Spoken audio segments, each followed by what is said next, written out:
যে এই দেশ যদি পদানত থাকে, এটি করদ রাজ্যে পরিণত হয়, ভারতের একটা বাজারে পরিণত হয়, তাহলেই তো ভারতের লাভ বেশি।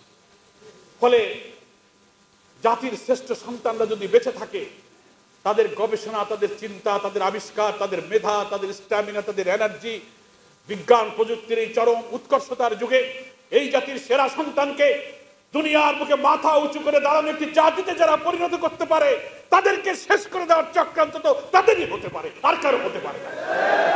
বহু সুদূর প্রসারী পরিকল্পনা করেন এই আধিপত্যবাদী শক্তি আমাদের বুদ্ধিজীবীদেরকে এইভাবে ধ্বংস করে দিয়ে দেশকে পঙ্গু বানিয়ে, প্রতিবন্ধী বানিয়ে চিরদিন যেন তার পায়ের নিচে মাথায় কুর্নিশ দিয়ে চলতে পারি, এই পঙ্গু তারাই করলো কিনা এটা আজকে জাতিকে ভেবে দেখার জন্য আমি অনুরোধ করছি।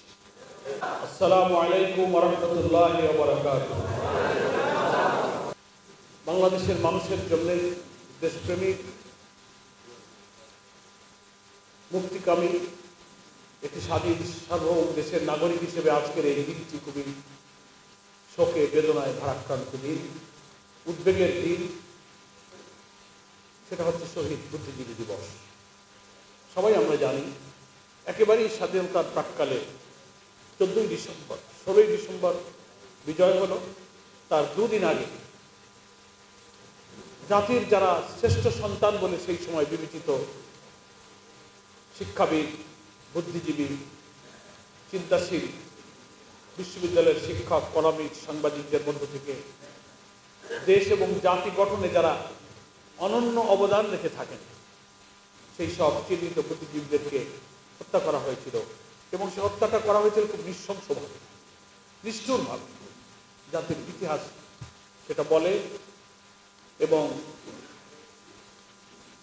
একটা জাতির অভ্যুদয়ের সময়, একটা জাতির স্বাধীনতার নতুন সূর্য উদয়ের সময় সেই দেশের, সেই জাতির শ্রেষ্ঠ সন্তানদের হত্যা করার পিছনে কি ষড়যন্ত্র থাকতে পারে, কারা এটা করতে পারে?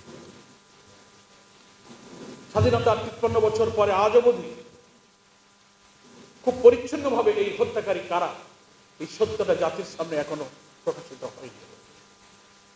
যারা আধিপত্যবাদীদের সেবাদাস, দেশটাকে যারা অন্যদের কাছে লিজ দিয়ে এদেশের ইজারাদার হিসেবে, দলদাস হিসেবে, দেশে নাগরিক হিসেবে বিদেশের আধিপত্য করতে ভালো লাগে, বুদ্ধিজীবী দিবসের হত্যাকাণ্ড নিয়ে তাদের ব্যাখ্যা একরকম।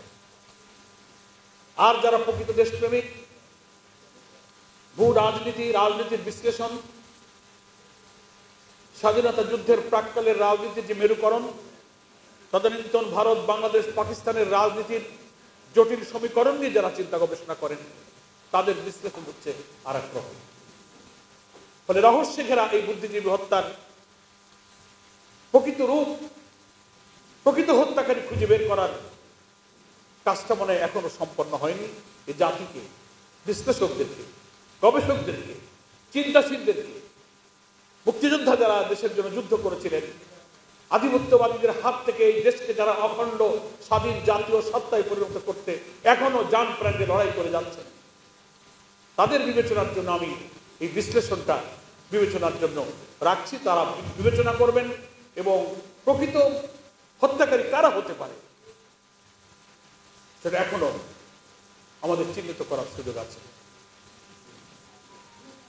একটা কথা আমি বলে আমি সেই বিশ্লেষণের দিকে যাই। আপনারা সবাই জানেন যে কথা ঢাকা মহানগরীর সম্মানিত নায়েবে আমির ফকির আব্দুস সবুর ভাই এ কথা একটু আলোকপাত করেছেন। দেশ স্বাধীন হওয়ার পর বাংলাদেশের বিশিষ্ট চিত্র অভিনেতা, চিত্র নির্মাতা, সাংবাদিক জহির রেহান নিখোঁজ হয়ে গেল।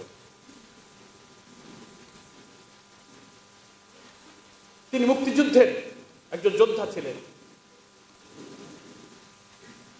তিনি মুক্তিযুদ্ধ, সংগ্রাম, লড়াই, বুদ্ধিজীবী হত্যার এই সমস্ত ঘটনার উপর একটা ডকুমেন্টারি প্রস্তুত করার জন্য তিনি গবেষণার কাজে হাত দিয়েছিলেন। স্বাধীনতা 16 ডিসেম্বরের অব্যবহিত পর তিনি এ কাজে হাত দিয়েছিলেন। দেশের গ্রামে গঞ্জে, নগরে, বন্দরে তন্ন তন্ন করে খুঁজে বিভিন্ন হত্যাকাণ্ডের কারণ, তার তথ্য, তার উপাত্ত, তার প্রমাণ, তার ছবি এগুলো সংগ্রহ করে একটা ডকুমেন্টারি তিনি তৈরি করার জন্য মাঠে নেমেছিলেন। জাতি ভেবেছিল যে জহির রায়হানের ডকুমেন্টারি তৈরি হলে অজানা এই সব ইতিহাস এবং সত্য বেরিয়ে আসে। অজ্ঞাত কারণে জানুয়ারি মাসের শেষের দিকে এসে জানা গেল জহির রায়হান নিখোঁজ, তাকে আর পাওয়া যাচ্ছে না। আজও বাংলাদেশের সুচিন্তিত রাজনীতি যারা করেন, রাজনীতির উপরে, মুক্তিযুদ্ধের উপরে, বুদ্ধিজীবী হত্যার উপরে যারা গবেষক, যারা বোদ্ধা রাজনীতিবিদ, তাদের কাছে এই রহস্যটি আজও অনাবিষ্কৃত। সেই জহির রায়হানের লাশ পাওয়া যায়নি, তার পরিবারও কেঁদে কেঁদে ফিরেছে। অনেকেই মনে করেন জীবিত জহির রায়হানকে যদি পাওয়া যেত, এই চিত্র নির্মাতা জহির রায়হান সারা দেশে গ্রামে নগরে রাজনীতির সমীকরণের ভাজে ভাজে যেসব তথ্য খোঁজার জন্য তিনি অনুসন্ধানী একটা ইনফরমেটিভ রিপোর্টিং করার জন্য চেষ্টা করেছিলেন, ডকুমেন্টারি সহ তাকে যদি জীবিত পাওয়া যেত, তাহলে বুদ্ধিজীবী হত্যার আসল ইতিহাস এই জাতি জানতে পারত। কিন্তু তাকে এই জাতির দুর্ভাগ্য, তার লাশ, তার সন্ধান, তার সেই ডকুমেন্টারি কোথায়, আজও এই জাতি জানতে পারে। বুদ্ধিজীবী হত্যার আসল ঘটনা জানার জন্য জহির রায়হানের নিখোঁজ হয়ে যাওয়ার রহস্য আবিষ্কার করা এখন জাতির সামনে জরুরি হয়ে পড়েছে। আরেকটি কথা বলে আমার বক্তব্য শেষের দিকে যেতে চাই। আপনারাই বলুন, 16ই ডিসেম্বর তো দেশ স্বাধীন হয়ে যাচ্ছে, বিজয়। ইতিমধ্যেই আনুষ্ঠানিকভাবে সরোয়ার্দী উদ্যান অর্থাৎ তদানীন্তন রেসকোর্স ময়দানে মুক্তিযুদ্ধের আত্মসমর্পণে যে দলিল স্বাক্ষরিত হলো, পূর্বাঞ্চলের যে কমান্ডার ছিল এদেশে পাকিস্তানি সেনার জেনারেল নিয়াজি, আর ভারতের এই কমান্ডের প্রধান ছিলেন জগজিৎ সিং অরোরা। রেসকোর্স ময়দানে তারা আত্মসমর্পণের দলিল যে স্বাক্ষর হয়েছিল সেটা হচ্ছে 16ই ডিসেম্বর। তার মাত্র দুদিন আগে ইতিহাস, মুক্তিযুদ্ধের ইতিহাস তো সব আমাদের ঘরে না, সবার ঘরেই কিন্তু আছে, পড়ে দেখবেন। 16ই ডিসেম্বরের এক সপ্তাহ আগ থেকে কিন্তু বাংলাদেশের বিভিন্ন জেলা শহরের পতন ঘটছে এবং পাকিস্তানি সেনার আত্মসমর্পণ করে এক এক দিকে কিন্তু বিজয় করতে যাচ্ছে। তারা যখন রাজধানীর দিকে আসছে 16ই ডিসেম্বরে, তখন এই বিজয়ের অনুষ্ঠান করে রেসকোর্স ময়দানে তখন আত্মসমর্পণ অনুষ্ঠানটা কিন্তু অনুষ্ঠিত হয়েছে। বাংলাদেশের সকল জেলায়, সকল নগরে, সকল শহরে কিন্তু একই দিনে আত্মসমর্পণের ঘটনা ঘটেনি। সমস্ত শহর এক একদিন পতন ঘটেছে, পরাজিত হয়েছে।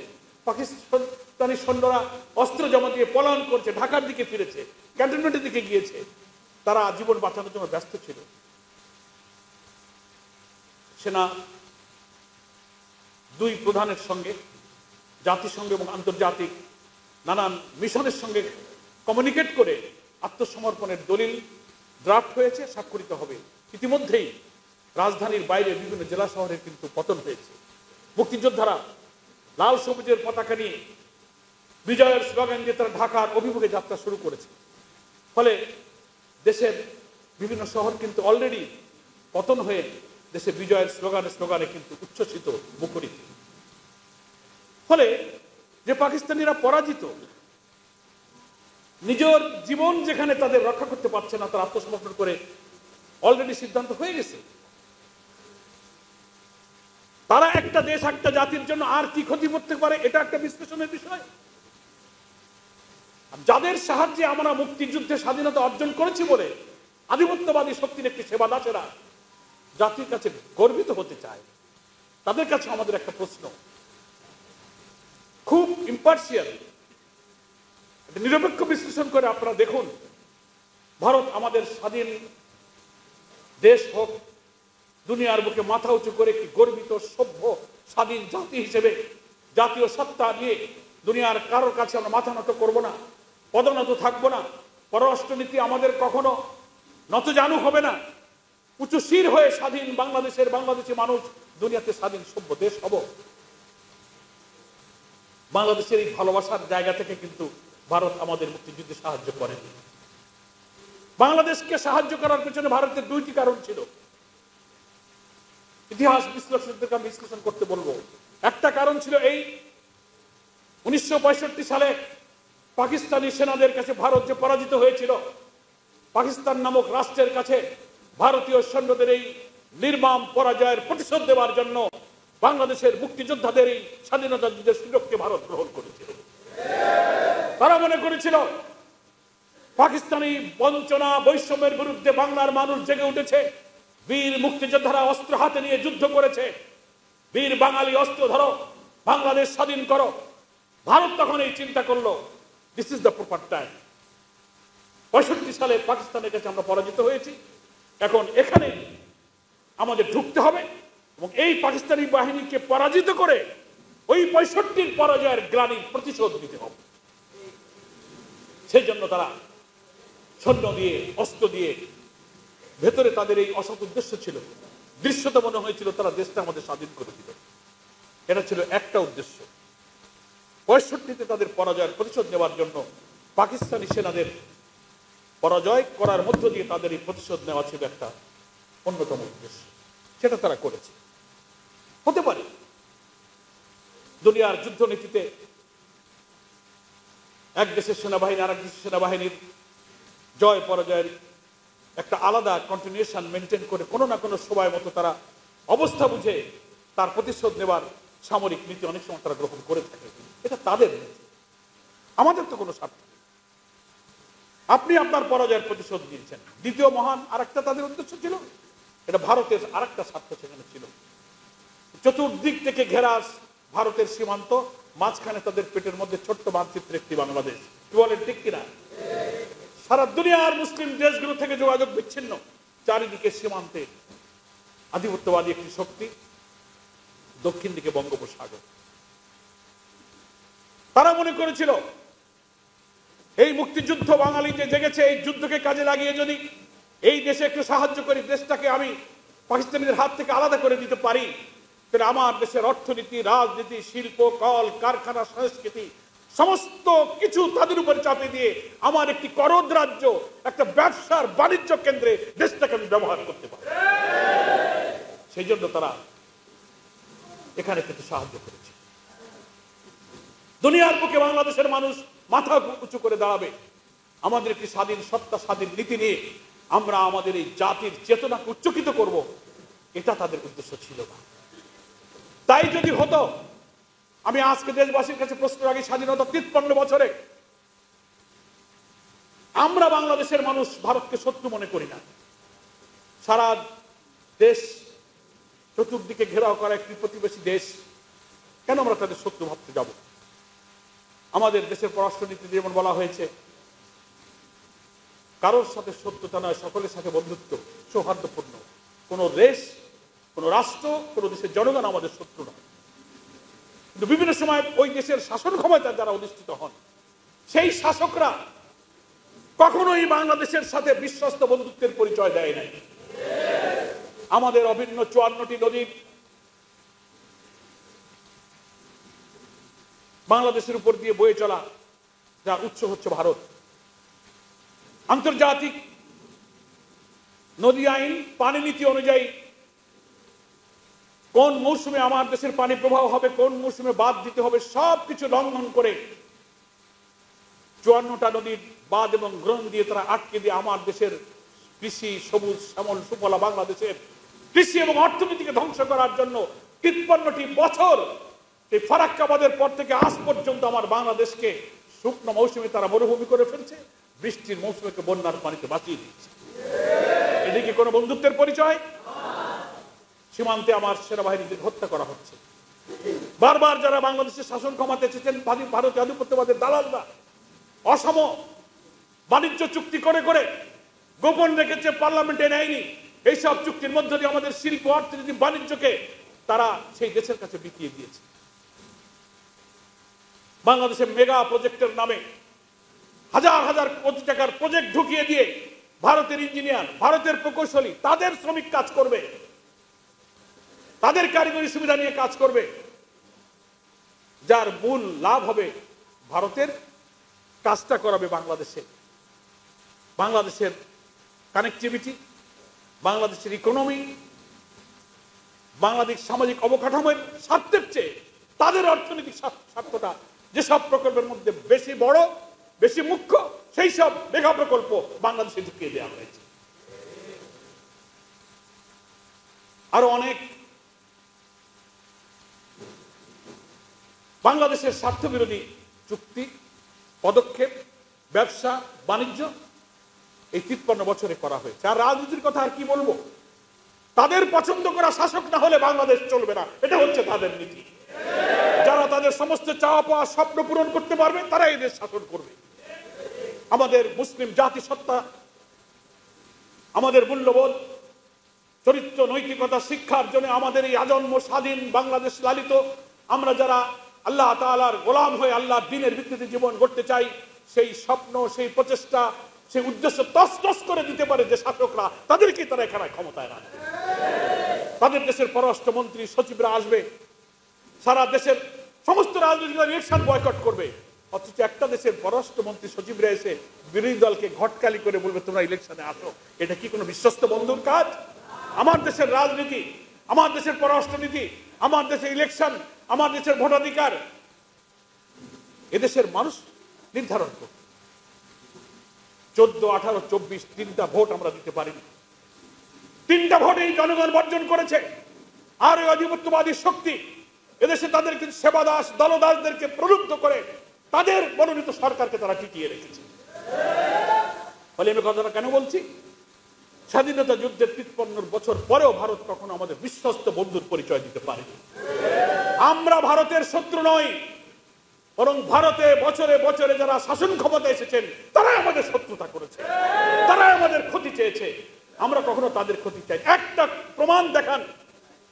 আমি মিডিয়ার মাধ্যমে দুনিয়ার কাছে বলতে চাই যে বাংলাদেশ এমন কোন পদক্ষেপ নিয়েছে যাতে ভারতের ব্যবসা বাণিজ্য, অর্থনীতি, কৃষি, ধর্ম, সংস্কৃতির কোনো ক্ষতি আমরা করেছি? আমরা করিনি। কিন্তু আমরা 100টি প্রমাণ দেখাতে পারবো যে ভারতের শাসক দলেরা আমার দেশের অর্থনীতি, শিল্প, ব্যবসা, কৃষি, ধর্মীয় মূল্যবোধ ধ্বংস করেছে। ফলে আমরা রাষ্ট্র হিসেবে ভারতকে শত্রু মনে করি না, জনগণ আমাদের শত্রু নয়। ভারতে যারা শাসক এসেছেন, চরম সাম্প্রদায়িক একটি গোষ্ঠী ক্ষমতায় এসে বাংলাদেশে সংখ্যাগরিষ্ঠ মানুষের আদর্শ মূল্যবোধকে তারা ধ্বংস করতে চেয়েছে।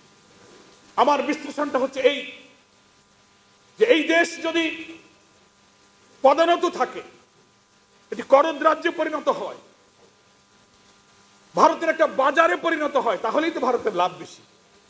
ফলে জাতির শ্রেষ্ঠ সন্তানরা যদি বেঁচে থাকে, তাদের গবেষণা, তাদের চিন্তা, তাদের আবিষ্কার, তাদের মেধা, তাদের স্ট্যামিনা, তাদের এনার্জি, বিজ্ঞান প্রযুক্তির এই চরম উৎকর্ষতার যুগে এই জাতির সেরা সন্তানকে দুনিয়ার মুখে মাথা উঁচু করে দাঁড়ানো একটি জাতিতে যারা পরিণত করতে পারে, তাদেরকে শেষ করে দেওয়ার চক্রান্ত তো তাদেরই হতে পারে, আর কারো হতে পারে না। যে জাতি পরাজিত, দেশ শেষ হয়ে গেছে, সব জেলা শহর পতন, শুধু স্বাক্ষর, আত্মসমর্পণ, দলিল তৈরি করতে বাকি, নিজের জান বাঁচে না, তারা এই জাতির ক্ষতির জন্য আর কি করতে পারে? আপনি এই অ্যানালাইসিসটা করবেন না, বরং এই জাতির শ্রেষ্ঠ সন্তান, বুদ্ধিজীবী, দেশ রাষ্ট্র নির্মাণের এই সব সূর্য সন্তানদের ধ্বংস করতে পারলে জাতিকে চিরদিন যারা পদোন্নতি করে রাখতে পারবে, ডিক্টেট করতে পারবে, তারাই এই জাতির সূর্য সন্তানকে ধ্বংস করেছে। তারা মনে করেছিল এটা এই কাজটা করা দরকার স্বাধীনতার একেবারে নিকটবর্তী সময়ে, যাতে রাজনীতির অঙ্কে বাঙালিরা গোলায় ফেলে। আজকে যেমন গোলায় ফেলছে আমরা, কারা করব? তাদের উদ্দেশ্যটা পূরণ হয়েছে না বলেন? আমরাই তো বিভ্রান্তির মধ্যে আছি। তো ওরা কিন্তু বুদ্ধিজীবী হত্যার প্রপার টাইমটা প্রপারলি সিলেক্ট করেছে, যে কোন টাইমে এই কামটা করলে পরে বাঙালি ঘোলা পানিতে আর মাছ ধরতে পারবে না, পানি ঘোলায় দিছে। আমরা এখন চোখে ঝাপসা দেখছি। তাই একটি রাজনীতির পরিচ্ছন্ন বিশ্লেষণের মধ্য দিয়ে আমাদের বুদ্ধিজীবীদের হত্যা করার প্রকৃত চিত্র এবং সত্য বেরিয়ে আসা উচিত। একটা কথা বলে আমার বক্তব্য শেষ করব। বুঝতে আমাদের অনেকের কষ্ট হয় যে না, আমরা দেশটা তো স্বাধীন আছি, আমাদের লাল সবুজের পতাকা আছে, আমাদের সীমানা তো সব ঠিক আছে, তাহলে আমাদের দেশটা বিদেশের করদ রাজ্যে কিভাবে পরিণত হলো? আওয়ামী দলদাস সেবাদাসরা এটা বিশ্বাস করতে চায় না। কিন্তু এক সময় ঔপনিবেশিক আমলে আধিপত্যবাদের একটা সংজ্ঞা ছিল। আগ্রাসী আধিপত্যবাদীদের আগের যুগের ধারণা ছিল কি, এক এক রাজা বাদশারা তার পাশের ভূখণ্ড, পাশের রাজ্য দখল করত, লর্ড বহর, অস্ত্র, শস্ত্র নিয়ে অভিযান চালিয়ে এক এক রাজ্যের পর রাজ্য ধ্বংস করত, সেই রাজ্য জয় করে তারা রাজা হয়ে যেত। এটা ছিল এক ধরনের আধিপত্যবাদ। কিন্তু এই আধুনিক যুগে রাষ্ট্রবিজ্ঞানের ভাষায় কিন্তু আধিপত্যবাদের এই সংজ্ঞাটা পরিবর্তন হয়ে গেছে। তারা ভূখণ্ড দখল করবে না, সৈন্য সামন্ত নিয়ে রাষ্ট্র দখল করে রাষ্ট্রে এসে রাজা সাজবে না। তারা তাদের রাজধানীতেই বসে থাকবে, আপনার সীমানা ঠিক থাকবে, পতাকা ঠিক থাকবে, জাতীয় সঙ্গীত ঠিক থাকবে, কিন্তু তোমার ব্যবসা বাণিজ্য রাজনীতি আমি দিল্লিতে বসে কন্ট্রোল করে, রিমোট কন্ট্রোল আমার হাতে থাকবে। That is one kind of আধিপত্যবাদ। এটা হচ্ছে আধিপত্যবাদের নতুন যুগ, নতুন ব্যাখ্যা দুনিয়াতে তৈরি হয়েছে। আজকে প্রতিবেশী আধিপত্যবাদ শক্তি আমার ভূখণ্ড দখল করে না, পতাকা ঠিক আছে, জাতীয় সঙ্গীত ঠিক আছে বলে আমরা খুব তৃপ্তির ঢেকুর তুলি না। আলহামদুলিল্লাহ, আমরা তো স্বাধীন আছি। কিরকম স্বাধীন 53 বছরে দেখেন না, ভোট করতে চাইলে জনগণ ভোট করতে পারে, উনি যা বলবেন তাই হবে। পলিটিক্স তার হাতে নিয়ন্ত্রিত, রিমোট ওখানে।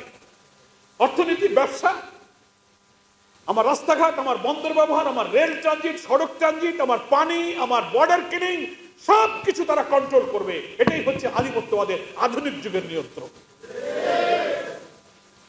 এটা বুঝতে হবে। মুক্তিযুদ্ধের সময় বহু সুদূর প্রসারী পরিকল্পনা করে এই আধিপত্যবাদী শক্তি আমাদের বুদ্ধিজীবীদেরকে এইভাবে ধ্বংস করে দিয়ে দেশকে পঙ্গু বানিয়ে, প্রতিবন্ধী বানিয়ে, চিরদিন যেন তার পায়ের নিচে মাথায় কুর্নিশ দিয়ে চলতে পারি, এই পঙ্গু তারাই করলো কিনা, এটা আজকে জাতিকে ভেবে দেখার জন্য আমি অনুরোধ করছি। প্রিয় বন্ধুরা, দেশবাসী, আমি আবারও শ্রদ্ধার সাথে দেশের জন্য প্রাণ দেওয়া সেই শহীদ বুদ্ধিজীবী, মুক্তিযুদ্ধের রক্তাক্ত রণাঙ্গনে লড়াই দিয়ে যারা পরিবার পরিজন স্ত্রী সন্তান ফেলে জীবনের দিয়ে যুদ্ধ করেছেন, সেই বীর মুক্ত যোদ্ধাদের, শহীদ কৃতি জাতির সেরা সন্তানদেরকে শ্রদ্ধার সাথে স্মরণ করে আল্লাহর কাছে তাদের এই আত্মত্যাগের জন্য মাগফিরাত এবং পুরস্কার কামনা করে আপনাদের সকলকে ধন্যবাদ জানিয়ে আমি আমার বক্তব্য শেষ করছি। খোদা হাফেজ। বাংলাদেশ জিন্দাবাদ। জামাত ইসলামী জিন্দাবাদ।